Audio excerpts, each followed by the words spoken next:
पहला कुरिन्थिया 11 उसकी 25 आयत। इस रीति से उसने बेयारी के पीछे कटोरा भी लिया और कहा, यह कटोरा मेरे लहू में नई वाचा है, जब कभी पियो तो मेरी याद के लिए यही किया करो। वाचा का मतलब होता है एक एग्रीमेंट। एक एग्रीमेंट एक या दो लोगों में, एक से दो लोगों में, यानी एक जन दूसरे से एग्रीमेंट करता है, वाचा बांधता है। जिस तरह पुराने नियम में लोग वाचा बांधते थे, तो उस वाचा को जब बांधते थे तो अपना लहू बहाते थे, तो उसे ब्लड की वाचा बोला जाता है। आज भी मिडिल ईस्ट देशों में जब कोई दो लोग एक बात पर सहमत हो जाते हैं और अपने ब्लड को थोड़ा थोड़ा बहाकर उसे ब्लड की वाचा बोलते हैं, कि जो ब्लड की वाचा है वो कभी चेंज नहीं होती, जो खून की वाचा है वो कभी भी बदलती नहीं है। तो परमेश्वर ने कहा ये एक नई वाचा है। पुरानी वाचा में जानवरों का लहू बहाया जाता था और वो जानवरों का लहू तुम्हारे लिए परमेश्वर से दया को मांगता था कि तुम्हारे पापों को माफ कर दिया जाए। लेकिन जीसस क्राइस्ट ने कहा कि जब मेरा लहू बहाया जाएगा तो मेरा लहू उत्तम बातें बोलेगा, और जानवरों का लहू तुम्हें एक बार साफ करता है और उसके बाद हर साल तुम्हें वो लहू बहाना पड़ता था, लेकिन मेरा लहू तुम्हें एक ही बार में साफ कर देगा। इसलिए परमेश्वर ने कहा जब कभी पियो तो मेरी याद के लिए यही किया करो। उत्पत्ति 4 उसकी 10 आयत में जब हम पढ़ते हैं तो उसमें परमेश्वर ने लिखा है, उसने कहा तूने ये क्या किया है, तेरे भाई का लहू भूमि पर से चिल्लाकर मेरी दुहाई दे रहा है। वचन कहता है जब कैन ने हाबिल को मार दिया तो हाबिल का लहू धरती पर से परमेश्वर की दुहाई देने लगा कि मेरा न्याय किया जाए। और इसीलिए 12 की 24 इब्रानियों में लिखा है, और नई वाचा के मध्यस्थ यीशु और छिड़काव के उस लहू के पास आए हो जो हाबिल के लहू से उत्तम बातें कहता है। अगर इस दुनिया में, पूरे वर्ल्ड में पिछले 2000 साल से लेके आज और आज से अनंत जीवन तक, जब तक यह धरती बनी रहेगी, यीशु मसीह के लहू और उसके बदन से ऊपर इस दुनिया में कोई भी चीज खाने के लिए नहीं।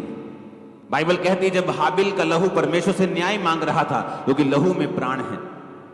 जब एक व्यक्ति का प्राण लहू बह जाता है, बोलते जी ये एक्सीडेंट हो गया, इसका लहू बह गया, टांग टूट गई थी, लहू बह गया तो मर गया।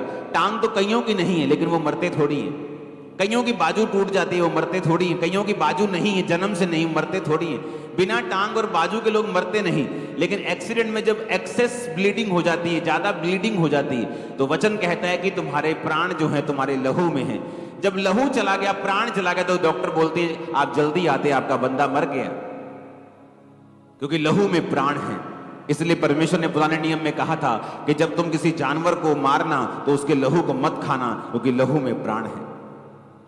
तो इसलिए बाइबल कहती है कि तुम यीशु मसीह के लहू के पास आए हो जो हाबिल के लहू से उत्तम बातें कहता है। यानी हाबिल का लहू न्याय मांग रहा था और हाबिल का लहू दंड मांग रहा था कैन के लिए, लेकिन बाइबल कहती है जब यीशु मसीह का लहू बहाया गया, वो आप लोगों के लिए दया को मांगता है परमेश्वर से, आप लोगों के लिए उत्तम बातें कहता है, आपके लिए हीलिंग की बातें कहता है, आपके लिए डिलीवरेंस की बातें कहता है। ये लहू क्या करता है आपकी लाइफ में? बाइबल कहती है ये उत्तम बातों को बोलता है। मत्ती 26 उसकी 28 आयत को जब हम पढ़ेंगे तो उसमें लिखा है क्योंकि वाचा का वह मेरा लहू है जो बहुतों की पापों की क्षमा के लिए बहाया जाता है। ये वो लहू है जो आपको पापों से माफ करता है। आपके पाप, बाइबल कहती है, चाहे लाल रंग के भी हों, चाहे आपने पुराने टाइम में कितने भी बड़े से बड़ा पाप क्यों ना किया हो, ऐसा बड़ा पाप क्यों ना किया हो जिसने सारी उम्र आपकी सोच में आपका पीछा नहीं छोड़ा, हमेशा आपको गिल्टी में रखा है, हमेशा आपको प्रताड़ित किया है, आपको टॉर्चर किया है आपके मन में, आपके दिमाग में कि तूने ये क्या कर दिया है, इतना बड़ा पाप कर दिया, इतना बड़ा गुनाह कर दिया। बाइबल कहती है वो गुनाह भी जो लाल रंग के होते हैं, यीशु मसीह का लहू उन्हें माफ कर देता है, साफ कर देता है, उन्हें बर्फ की नाई सफेद कर देता है। आज जब आप परमेश्वर के लहू को पिएंगे और इसको ग्रहण करेंगे, तो फिर से अगर आप अपने पापों को याद करेंगे कि मैंने फलानी टाइम पर ऊपर ये पाप किया था, अगर उसकी गिल्टी अभी भी आपके मन में है तो वो शैतान की ओर से है, परमेश्वर की ओर से नहीं। क्योंकि जब परमेश्वर का लहू आप ले लेते हैं, माफी को मांग लेते हैं, बाइबल कहती है परमेश्वर भूल जाता है आपने कौन सा गुनाह किया था। यदि परमेश्वर भूल जाता है तो आप भी भूल जाइए आज के बाद। अगर आप उसे याद करेंगे तो वो शैतानी है। शैतान आपको याद करवाकर आपको गिल्टी में रखता है, क्योंकि जो व्यक्ति गिल्टी में जीते हैं, जो व्यक्ति इस तरह की हीन भावना में जीते हैं, शैतान उनके ऊपर कब्जा कर सकता है, उनकी जिंदगी में अटैक कर सकता है। लेकिन जो इस कॉन्शियसनेस में जीते हैं, इस सोच में जीते हैं कि मैं जितना मर्जी बड़ा पापी था, परमेश्वर ने मुझे माफ कर दिया है, अपने लहू से मुझे साफ कर दिया है, आज मैं परमेश्वर में हूं, मैं उसका बेटा बन चुका हूं, मैं उसकी बेटी बन चुकी हूं, मेरे पाप माफ हो चुके हैं, मैं नया हो चुका हूं, शैतान से मेरा रास्ता, मेरा पाला सब टूट चुका है, अब मैं परमेश्वर की संतान हूं। आप नए होके आज यहां से वापस जाएंगे। बाइबल कहती है परमेश्वर का लहू हमें माफ करता है। जब हम रोमियो 5 उसकी 9 आयत को पढ़ते हैं तो उसमें लिखा है, जब हम उसके लहू के कारण धर्मी ठहरे तो उसके द्वारा परमेश्वर के क्रोध से क्यों नहीं बचेंगे। बाइबल कहती है आप इसलिए धर्मी नहीं ठहरे क्योंकि आप लोगों ने अच्छे कर्म किए हैं, आप लोगों ने चैरिटी की है, आपने एक एनजीओ खोली है जहां आप लोगों का इलाज करते हैं, इस वजह से आप धर्मी नहीं ठहर सकते। हाँ, वो अच्छा काम है, उसका न्याय जरूर होगा, लेकिन बाइबल कहती है प्रभु यीशु मसीह के लहू के कारण ही तुम धर्मी ठहर सकते हो और क्रोध से बच सकते हो।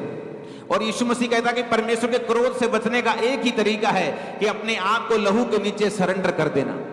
तो बाइबल कहती है जो लहू पर विश्वास करेंगे वो परमेश्वर के क्रोध से भी बच जाएंगे और वो धर्मी भी ठहराए जाएंगे। अगर आप धर्मी ठहराए जाएंगे तो परमेश्वर, बाइबल कहता है कि वो धर्मी की प्रार्थनाओं की ओर कान लगाता है, उसकी आंखें धर्मियों की ओर लगी रहती हैं, उनकी पलकें उन्हें नित्य जांचती हैं और उनके कान नित्य उनकी प्रार्थना की ओर लगे रहते हैं। ऊंची आवाज में हालेलुया बोलो। निर्गमन 12 उसकी 7 आयत, निर्गमन 12 उसकी 3 से 13 को आप पढ़ेंगे तो इसमें हमें क्या मालूम होता है। इसमें हमें मालूम होता है कि जब परमेश्वर ने इस्राएलियों को छुड़ाया तो उनको कहा कि एक मेमना कुर्बान करो, उस मेमने के लहू को लेकर अपने दरवाजों के ऊपर लगा दो।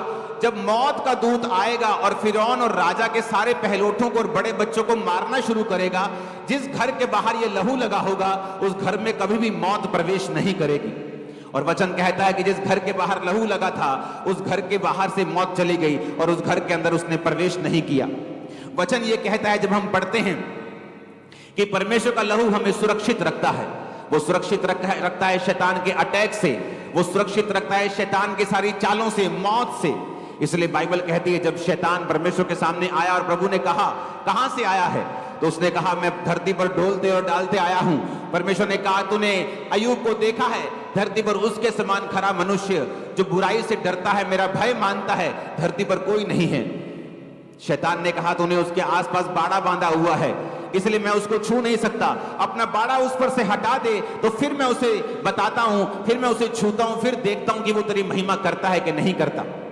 बाइबल कहती जब खून का बाड़ा आपके आसपास होता है, शैतान आपकी जिंदगी में काम नहीं कर पाता, वो मौत का फरिश्ता आपकी जिंदगी में काम नहीं कर पाता।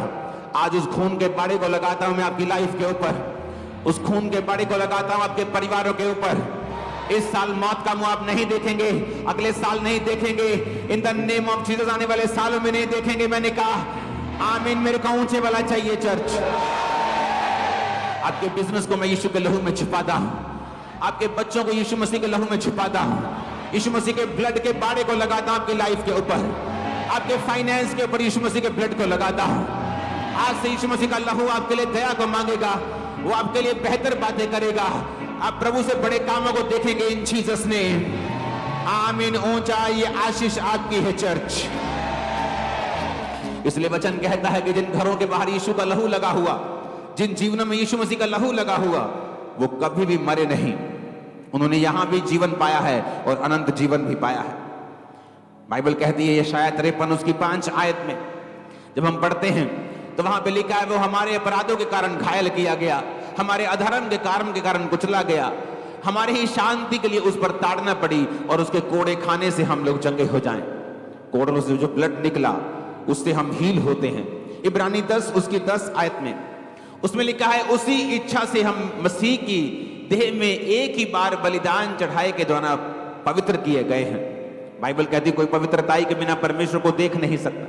कौन करता है हमें पवित्र? क्या हमारे अच्छे कर्म हमें पवित्र करते हैं? नहीं। परमेश्वर के सामने तो वो फटे हुए कपड़े हैं जो हमारे अच्छे कर्म हैं।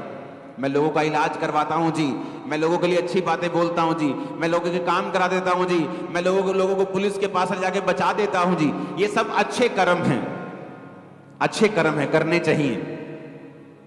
लेकिन बाइबल कहती है इब्रानियां 10 उसकी 10 आयत में कि हम अगर पवित्र किए गए हैं तो यीशु मसीह के लहू के द्वारा हम पवित्र किए गए हैं। इस धरती पर बाइबल कहती कोई पवित्रताई के बिना यीशु मसीह को देख नहीं सकता। अगर आपको परमेश्वर को देखना है तो आपको यीशु मसीह के लहू के द्वारा आपको पवित्र होना पड़ेगा। अपने धर्म के अच्छे कामों से आप परमेश्वर को देख नहीं सकते। आप एक अच्छे इंसान बन सकते हैं लेकिन धर्मी इंसान नहीं बन सकते, क्योंकि वचन कहता है कि यीशु मसीह का लहू ही है जो आपको धर्मी बनाता है। इफ्सियां 1 उसकी 7 और 8 आयत को हम पढ़ेंगे। हमको उसने उसके लहू के द्वारा छुटकारा अर्थात अपराधों की क्षमा और उसके अनुग्रह के धन के अनुसार हमें मिला है। लहू के द्वारा क्या मिला है? छुटकारा। किससे? शैतान से। अगर आप यीशु मसीह के लहू को रोज अंगीकार करें, यीशु के लहू को रोज पुकारें अपनी प्रार्थना में, यीशु मसीह के लहू को शैतान के खिलाफ घोषणा करें, जादू के खिलाफ घोषणा करें, टोने के खिलाफ घोषणा करें कि मैं अपने जादू टोने की आत्मा के खिलाफ यीशु के लहू की घोषणा करती हूं, यीशु मसीह के लहू की मैं घोषणा करता हूं शैतान के खिलाफ, तो बाइबल कहती है यीशु मसीह के लहू में छुटकारा है, क्योंकि वो आपको अपराधों से क्षमा करता है और उसके लहू में छुटकारा भी है जो आपको शैतान से और उसके किंगडम से आपको छुटकारा देता है। ऊंची आवाज में हालेलुया बोलो, ऊंची ऊंची ऊंची आवाज में। इन वचनों को अगर आप पढ़ेंगे तो आपको मालूम होगा कि परमेश्वर ने आपके सारे इंतजामों को किया है कि यीशु मसीह का लहू हमारे लिए क्या करता है। वो हमें धर्मी बनाता है, हमें पवित्र बनाता है, हमें माफ करता है, परमेश्वर के साथ मिलाता है। ये एक वाचा का लहू है, परमेश्वर हमारे साथ वाचा बांधता है, मेरे लिए दया को मांगता है। परमेश्वर का लहू, हाबिल का लहू अपने लिए न्याय मांग रहा था, लेकिन जीसस क्राइस्ट का लहू जब बहा वो मेरे लिए दया को मांग रहा है कि इन लोगों के ऊपर दया कर, क्योंकि मैं इनके लिए बहा हूं। यीशु का लहू कहता है कि मैं बहा हूं, इन लोगों के ऊपर दया कर, तो वो हमेशा हमारे लिए दया को मांग रहा है। अब हम बात करेंगे जीसस क्राइस्ट का लहू कहां कहां से बहा और उसका रीजन क्या था। जीसस क्राइस्ट का जो लहू था वो किस किस जगह से परमेश्वर से बहा और उसका रीजन क्या था। पहला ब्लड जो परमेश्वर के बॉडी से निकला वो था गतसमनी बाग में। लूका 22 उसकी 42 से 44 आयत, मत्ती 26 उसकी 7 और 68, यूहन्ना 19 उसकी 34, यशायाह 50 उसकी 6, मत्ती 26 की 28। पहला लहू जो परमेश्वर के बदन से बहा वो था उसके माथे का लहू, क्योंकि वचन इस प्रकार कहता है कि जब वो गतसमनी बाग में था तो बाइबल कहती है कि परमेश्वर जब बहुत ही इंटेंस प्रेयर कर रहे थे, वो प्रेयर इतनी इंटेंस थी और इतनी ज्यादा कठिन थी और इतनी ज्यादा उसमें वो सम्मिलित हो गए थे कि बाइबल कहती है कि परमेश्वर के ब्लड वेसल से उसकी जो नाड़ियां थी उसमें से लहू निकलकर उसके पसीने के साथ मिलकर माथे से टपक रहा था। वो पहला लहू था जो परमेश्वर ने बहाया था। माथे से जो लहू बहा उसका मतलब क्या है? उसका मतलब यह है कि इंसान जो था, आदम जो था, अपनी इच्छा को, अपनी विल को परमेश्वर के सामने समर्पित नहीं कर पाया, इसलिए उसने शैतान के सामने घुटने टेक दिए थे और उसकी पत्नी ने वो फल खाया जो वर्जित था और उसके बाद अपने पति को खाने के लिए भी बोला। और जब शैतान ने इंसान को गिरा दिया और उसने अपनी इच्छा को परमेश्वर के सामने नहीं बल्कि शैतान के सामने समर्पित कर दिया, इसलिए जब उस माथे से परमेश्वर का ब्लड निकला तो वो इसलिए था कि जब इस ब्लड के ऊपर विश्वास किया जाएगा तो इंसान अपनी इच्छा को परमेश्वर को सौंप देगा और परमेश्वर के सामने समर्पित हो जाएगा और शैतान का उसके ऊपर से सारा अधिकार मिट जाएगा। कितने मेरी बातों को समझ रहे हैं कि वो अपनी विल को परमेश्वर के सामने रख देगा। दूसरा लहू जो परमेश्वर के फेस से निकला, यशायाह 50 उसकी 6 आयत में लिखा है, मैंने मारने वालों को अपनी पीठ, गलमोछ नोचने वालों को यानी दाढ़ी नोचने वालों को अपने गाल दिए, अपमानित होने और थूकने से मैंने अपना मुंह नहीं छुपाया। जो दूसरा लहू परमेश्वर के बॉडी से निकला वो था कि जब परमेश्वर को थप्पड़ मारे जा रहे थे, जब परमेश्वर को लेके गए और उसके गाल नोचे जा रहे थे और उसकी दाढ़ी नोची जा रही थी। जब उसके दाढ़ी को नोचा जा रहा था तो वो ह्यूमिलेट हो रहा था, वो बेइज्जत हो रहा था, उसकी रेपुटेशन को खराब किया जा रहा था। और जब आप उस लहू के ऊपर विश्वास करते हैं जो परमेश्वर के गालों से बहा, तो आप फिर यह भी बिलीव करते हैं जो उसके फेस से बहा, फिर आप यह भी बिलीव करते हैं कि वो आपकी खोई हुई रेपुटेशन को वापस कर देगा। आपकी कर्ज ने रेपुटेशन खराब कर दी, आपकी पास्ट लाइफ ने आपकी रेपुटेशन खराब कर दी, आपका नाम खराब कर दिया, आपको बेइज्जत हुआ, आपकी लाइफ में बेइज्जती ही बेइज्जती रही, रिजेक्शन ही रिजेक्शन रही। जब आप जीसस क्राइस्ट के उस सीन को याद करेंगे जो यशायाह 50:6 में लिखा है कि अपमानित होने और थूकने से उसने अपना मुंह नहीं छुपाया और कल गाल नोचने वालों को उसने अपने गाल दिए, ये आप लोगों के लिए था। जीसस क्राइस्ट चाहते तो एक मौत ले सकते थे, कोई आता कि यीशु मसीह के जोर से उसके पेट में तलवार को मारता और यीशु मसीह को मार देता, लेकिन यीशु मसीह का जो लहू बहा था उसका कारण था, वो माथे से बहा उसका कारण था, वो गालों से बहा उसका कारण था। बाइबल कहती है जब उसकी दाढ़ी को नोचा जा रहा था तो वचन ये कहता है कि जब दाढ़ी की बात बाइबल में आती है तो प्रीस्टहुड की बात आती है, तो याजक की बात आती है, ग्लोरी की बात आती है, तो परमेश्वर इज्जत की बात आती है। इसलिए जब दाऊद ने अपने लोगों को भेजा था कि जाकर फलाने राजे से उसका हालचाल पूछ के आओ क्योंकि उसके घर में कोई दुर्घटना हो गई थी, तो लेकिन उसके लोगों ने चुगली की, कहता नहीं नहीं ये दुर्घटना लेने के लिए नहीं आए, ये तो भेद लेने के लिए आए हैं। तो लिखा उनकी आधी आधी दाढ़ी कटवाकर, उनके कपड़े आधे आधे कटाकर उनको आधा नंगा करके वापस भेज दिया था। दाढ़ी का कटना मतलब कि जब वो उसको आधा छीलते थे तो उसका मतलब बेइज्जती होता था, और जब बियर्ड का मतलब होता है ग्लोरी, कि आपकी लाइफ की ग्लोरी खत्म कर दी शैतान ने, रेपुटेशन खत्म कर दी, आपकी पास की लाइफ की गलतियों ने आपका नाम खराब किया हुआ है। लेकिन जिस दिन आप ये समझ जाएंगे कि यीशु मसीह का लहू जो उसकी दाढ़ी नोचने पर निकला था, यीशु मसीह का लहू जो उसके गाल नोचने पर निकला था, आज मैं उस लहू को ले रहा हूं, मेरी सारी बैड रेपुटेशन खत्म हो चुकी है, आपका नाम खराब है वो सही हो जाएगा। आपको चिंता रहती है, आप अपनी मर्जी को परमेश्वर के सामने समर्पित नहीं कर पाते, आपको स्ट्रेस रहता है, आप जीसस क्राइस्ट के उस लहू को याद कीजिए जो उसके माथे से निकला था। ऊंची आवाज में हालेलुया बोलो। यीशु मसीह का वचन कहता है यशायाह 53 उसकी 5 आयत में कि उसके कोड़े खाने से हम चंगे हुए। एक लहू तब निकला जब यीशु मसीह गत्समनी बाग में थे, उसके माथे से एक लहू तब निकला जब उसके गाल नोचे गए, उसकी दाढ़ी पटी गई, और एक लहू तब निकला जब यीशु मसीह के कोड़े मारे गए। और बाइबल कहती है जो लहू कोड़ों से निकला वो तुम्हारी चंगाई के लिए था, जो लहू माथे से निकला वो किसी और मकसद के लिए था, जो लहू दाढ़ी से निकला वो किसी और मकसद के लिए था। हालेलुया, ऊंची आवाज में हालेलुया। क्योंकि दाढ़ी आपको प्रीस्टहुड को भी, याजकपन को भी दर्शाती है।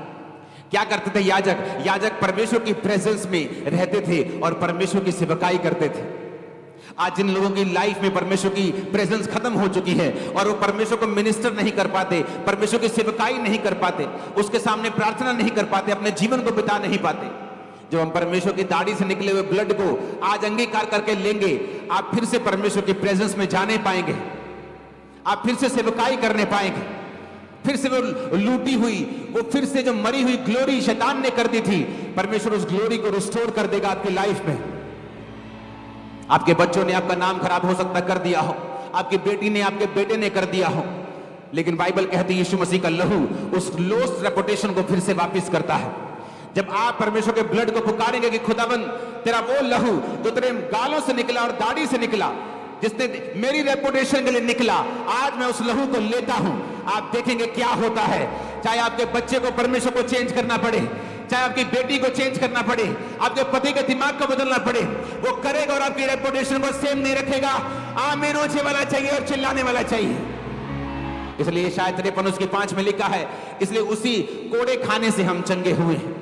हमारे अपराधों के कारण वो घायल किया गया, हमारे धर्म के कामों के कारण कुचला गया, हमारी शांति के लिए उस पर ताड़ना पड़ी कि उसके कोड़े खाने से हम चंगे हो जाएं।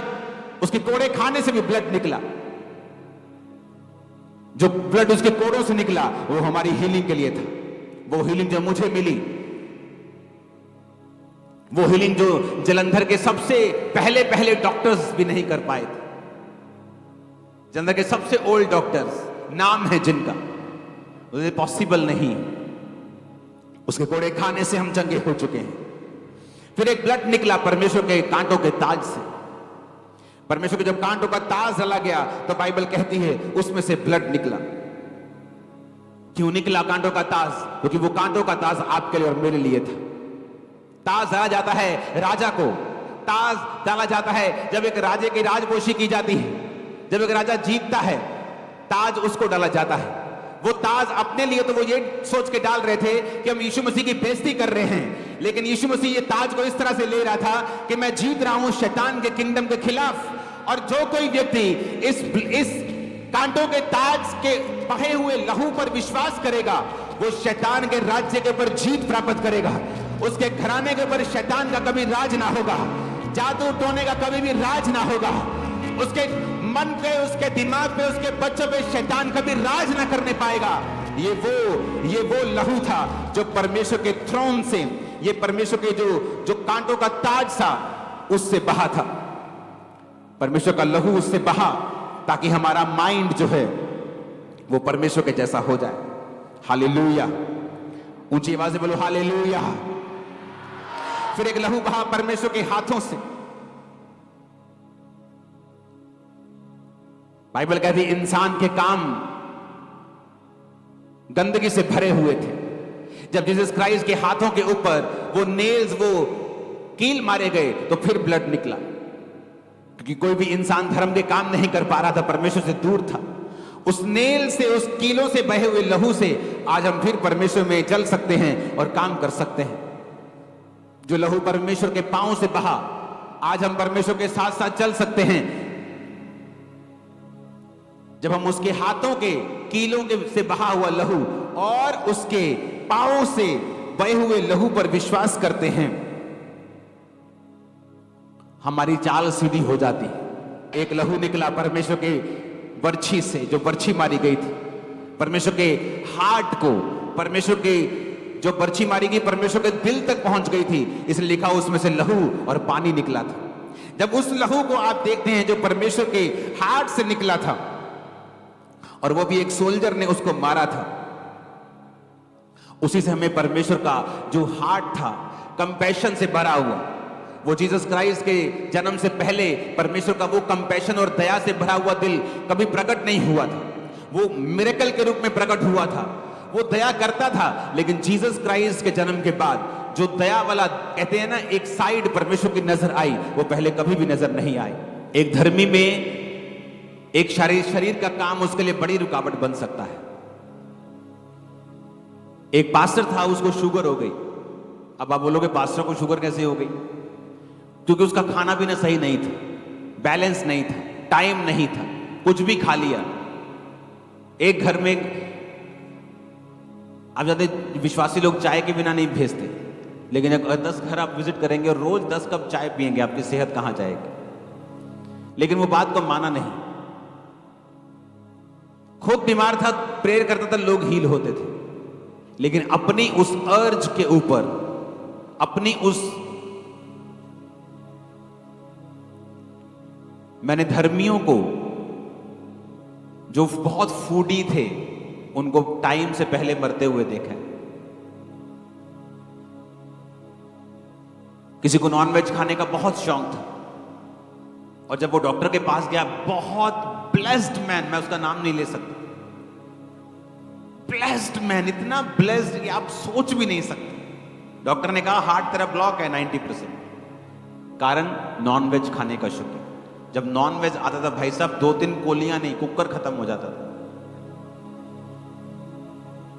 अब हुआ क्या? अब शरीर तो सभी का एक है, वो ब्लॉकेज होती होती होती कहते प्रेयर करो मेरे लिए, मैं ऑपरेशन नहीं कराऊंगा, और थोड़े दिनों बाद डेथ हो गई।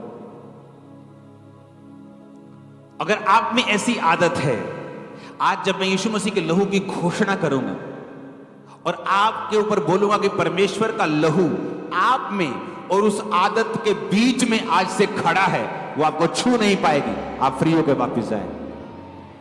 वो कोई भी हो सकती है, वो टीवी हो सकता है, मोबाइल हो सकता है, एक्स्ट्रा कंप्यूटर चलाने वाला टाइम हो सकता है, खास प्रोग्राम हो सकता है। तो आपको मालूम है कि मैं एडिक्टेड हूं, मैं इससे जुड़ गया हूं और ये संसारिक है। वो फीलिंग हो सकती है किसी व्यक्ति से। जब मैं घोषणा करूंगा कि यीशु मसीह का लहू आज आपके और आपकी उस फीलिंग के बीच में खड़ा है और उस फीलिंग को मैं हुक्म दूंगा कि तू लहू को क्रॉस नहीं कर पाएगी, आज के बाद आप फ्री होकर वापस जाएं। वो एक नशे की आदत हो सकती है, आपके घर में, आपकी लाइफ में कुछ और हो सकता है, कुछ ऐसा हो सकता है जो आपके लिए एक रुकावट है। जब मैं लहू की घोषणा करूंगा कि यीशु मसीह के पांव के ऊपर जो नेल्स लगे, जो कील लगे, उससे लहू बहा, उसका मतलब है कि अब आप परमेश्वर के साथ चल सकते हैं। जो लोग नहीं चल पाते, आप चलते हैं तो अटैक होते हैं, जाल होने के, अलग अलग तरह के, आज के बाद लहू की घोषणा के बाद आप चल पाएंगे और परमेश्वर आपकी चाल को अच्छी रीति के साथ रखेगा। आप मेरी बात को समझ रहे कि नहीं? अगर आप में से बीमार हैं तो लहू की घोषणा मैं करूंगा कि जो उसके कोड़ों से निकला और आप लोग आज हील होंगे। आमीन। ऊंचा ये आशीष आपकी है।